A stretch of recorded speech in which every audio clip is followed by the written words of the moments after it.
राज्य शासनाच्या स्मशानभूमी समितीच्या राज्यस्तरीय बैठकीत आमदार देवेंद्र कोटे यांचा सहभाग.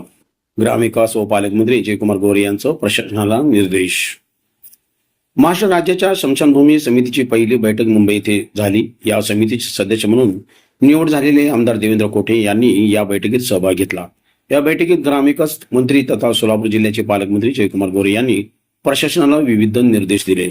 राज्यातील स्मशानभूमीची सद्यस्थिती, त्यांचे अद्ययावतीकरण व परिसर सुशोभीकरणाबाबत सखोल अभ्यास करून आवश्यक उपाययोजना सुचवण्यासाठी राज्यस्तरीय अभ्यास समिती गठीत करण्याबाबत ही बैठक झाली. मंत्रालयात महत्त्वपूर्ण बैठक पार पडली. या बैठकीत हिंदू समाजातील दहनभूमी व दफनभूमी या विषयावर अभ्यास करण्याचा निर्णय घेण्यात आला.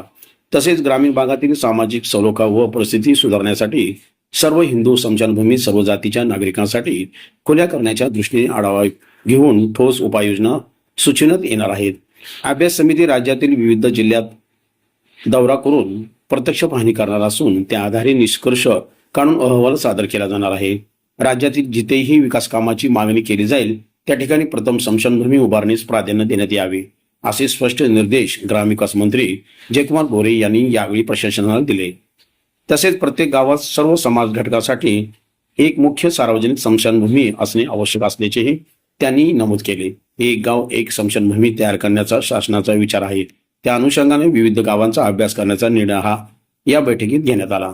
स्मशानभूमीमध्ये पाणी, वीज, वृक्ष लागवड, छत, RCC बांधकाम, बसण्यासाठी बाकडे, अप्रोच रोड, पोच रस्ता तसेच महिला पुरुषासाठी शौचालय अशा मूलभूत सुविधा उपलब्ध करून देण्यावरही भर देण्यात आला.